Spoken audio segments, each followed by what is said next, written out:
এই যে সংখ্যালঘুদের উপর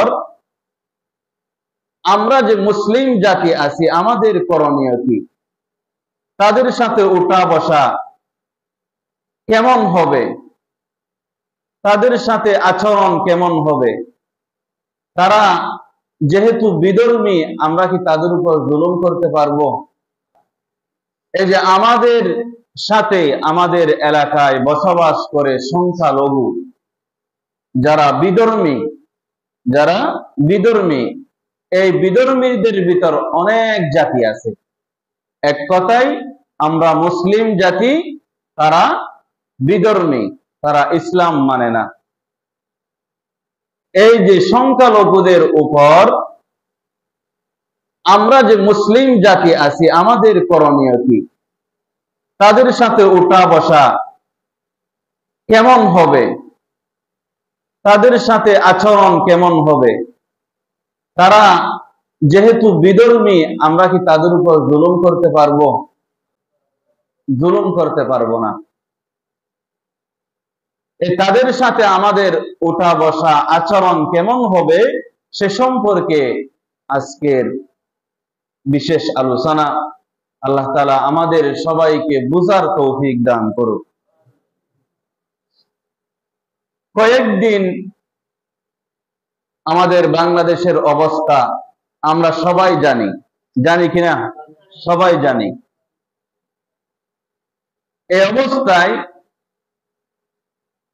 গত 10 আগস্ট শনিবার ঢাকার শাহবাগের মধ্যে এই সংখ্যালঘুদের দুই একটি সংগঠন, বিধর্মীদের কয়েকটি সংগঠন মিলে তারা একটা জনসভা করেছে। কেমন? তারা দাবি করেছে সরকার পতন হওয়ার পর থেকে তাদের উপর নাকি জুলুম নির্যাতন করা হচ্ছে। এমন তারা কি করেছে? দাবি করেছে। এমনকি তাদের এই নিউজটা, তাদের দাবিটা কয়েকটা নিউজের মধ্যে প্রচার করেছে। নিউজের মধ্যে যখন প্রচার হলো, তখন আমাদের পার্শ্ববর্তী দেশ ভারত, উগ্র হিন্দুত্ববাদী দেশ, হিন্দুরা ওখান থেকে ভারতের মধ্যে, কলকাতার মধ্যে যে আমাদের মুসলিম ভাইয়েরা আছে, তাদের উপর নির্যাতন চালাচ্ছে প্রতিশোধ হিসেবে। যেহেতু বাংলাদেশের বিধর্মীরা দাবি করেছে বাংলাদেশের মধ্যে আমাদেরকে অশান্তি সৃষ্টি করতেছে, আমাদের উপর জুলুম করতেছে, এই দাবি যখন অনলাইনের মধ্যে গেছে, ভারতের মধ্যে যারা হিন্দু আছে, উগ্র হিন্দু যারা আছে, তারা ওখানকার মুসলিমদের উপর নির্যাতন করতেছে। এমত অবস্থায় দুই দেশের মধ্যে সংঘর্ষ, আমাদের দেশেও ওখানেও মানুষ অশান্তিতে আছে। এই বিষয় নিয়ে আমাদেরকে মসজিদ থেকে, মসজিদের মিম্বার থেকে জনসাধারণকে বোঝানোর জন্য বলেছেন। এজন্য আজকের আলোচনা থেকে আমরা বুঝবো ইনশাআল্লাহ।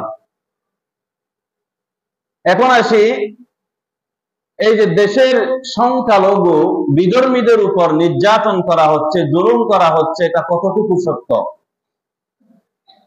এটা যদি আপনি খতিয়ে দেখেন, অনলাইনের মধ্যে যদি দেখেন, দেখবেন এটা মিথ্যা নিউজ, এটা সত্য না। অনেক জায়গায় খোঁজাখুঁজি করে দেখবেন, অনলাইনের মধ্যে দেখবেন বাংলাদেশের ছাত্র ভাইয়েরা, বিশেষ করে আলেম উলামারা, ইসলামী দল, জামাত ইসলাম, হেফাজতে ইসলাম, যারা ইসলামী দল আছে, ছাত্র ভাইয়েরা, আলেম উলামারা বিধর্মীদের গির্জা পাহারা দিচ্ছে। বিধর্মীদের পালাক্রমে তারা গির্জা পাহারা দিচ্ছে রাতের বেলায়, যাতে তাদের উপর কোনো জুলুম অত্যাচার করা না হয়। অথচ তারা প্রচার করতেছে তাদের উপর নাকি কি করা হচ্ছে? জুলুম করা হচ্ছে। এটা ভুয়া নিউজ, এটা সত্য না। এজন্য অমুসলিমদের সাথে মুসলমানদের কেমন আচরণ হবে, এটা কোরআনে কারীমের মধ্যে আল্লাহ তাআলা বলে দিয়েছেন। আল্লাহ তাআলা কোরআনে কারীমের মধ্যে বলেন, لا ينهاكم الله عن الذين لم يقاتلوكم في الدين ولم يخرجوكم من دياركم أن تبروهم وتقسطوا إليهم إن الله يحب المقسطين সুবহানাল্লাহ বলেন। আল্লাহ তাআলা কোরআনে কারীমের মধ্যে বলেন লা ইয়ানহাকুমুল্লাহু আনিল্লাযিনা, তাদের প্রতি ইনসাফ করতে আল্লাহ তাআলা তোমাদেরকে নিষেধ করেন নাই। তাদের প্রতি নিষেধ করেন নাই। বিধর্মীদের উপর ইনসাফ করতে আল্লাহ তাআলা আমাদের মুসলিমদেরকে নিষেধ করেন নাই। আল্লাহ তাআলা বলেছেন বিধর্মীদের উপর তোমরা মুসলিম জাতিরা ইনসাফ করে দাও। সুবহানাল্লাহ। আল্লাহ তাআলা কোরআনে কারীমের মধ্যে তাদেরকে ইনসাফ করার জন্য বলেছেন, তাদের উপর জুলুম করতে নিষেধ করেছেন।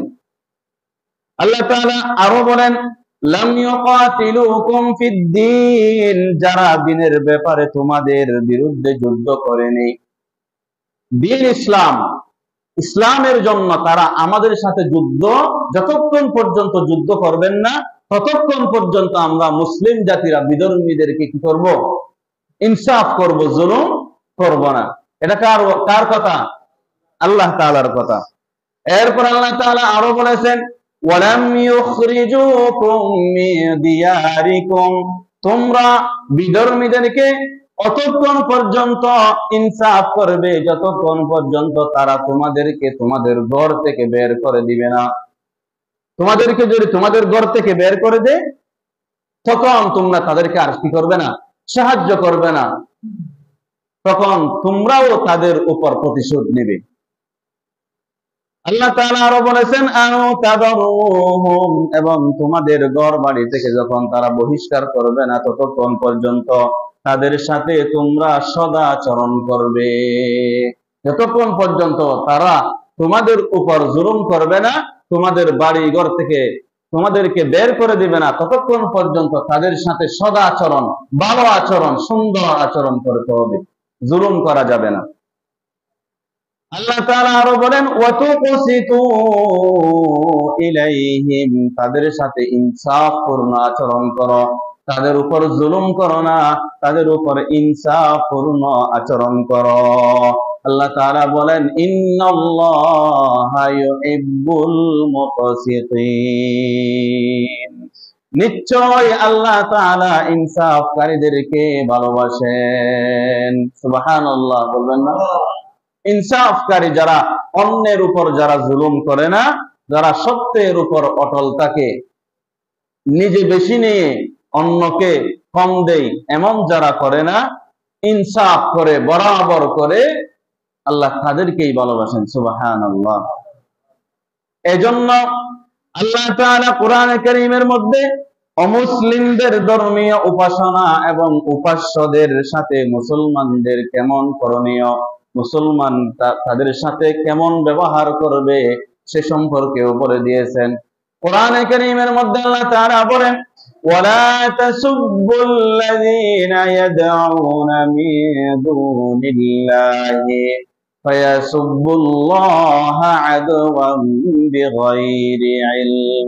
আল্লাহ তাআলা কোরআনে কারীমের মধ্যে বলেছেন তোমরা তাদের উপাস্যকে গালি দিও না।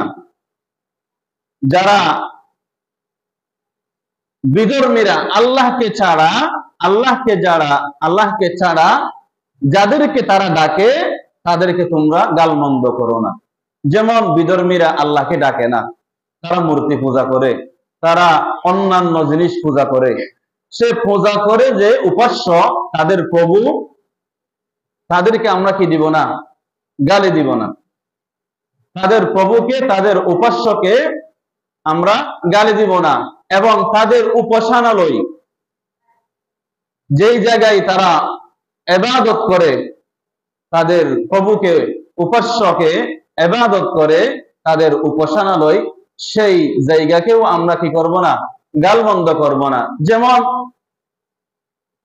আমরা এই মসজিদে এসে আল্লাহর ইবাদত করি কিনা? এই মসজিদে এসে 5 ওয়াক্ত নামাজ আদায় করি, এই মসজিদে এসে আমরা রমজানে খতমে তারাবি পড়ি, তারাবির নামাজ পড়ি, জিকির আজকার করি। যদি এই মসজিদ আমাদের উপাসনালয়, এই মসজিদ আমাদের উপাস্যের জায়গা, এখানে এসে আমরা আল্লাহ তাআলাকে ডাকি, তেমনি ভাবে বিধর্মীরাও তাদের একটা জায়গা আছে, তাদের একটা মন্দির আছে, সেখানে গিয়ে তারা তাদের প্রভুকে ডাকে। আল্লাহ তাআলা বলতেছেন, ওয়ালা তাসুবুল্লাযীনা ইয়াদউনা মিন দুনিল্লাহ ফায়াসুবুল্লাহা আদওয়াম বিগাইরি ইলম। তোমরা তাদের উপাস্যকে গালমন্দ করো না, তারা আল্লাহকে ছাড়া যাকে ডাকে তাকে গালমন্দ করো না। তাকে গালমন্দ করলে কেমন হবে? ফায়াসুবুল্লাহা আদওয়াম বিগাইরি ইলম, তারাও শত্রুতা পোষণ করবে আমাদের সাথে, শত্রুতা পোষণ করে আমাদের আল্লাহ তাআলাকে তারা গালি দিবে না?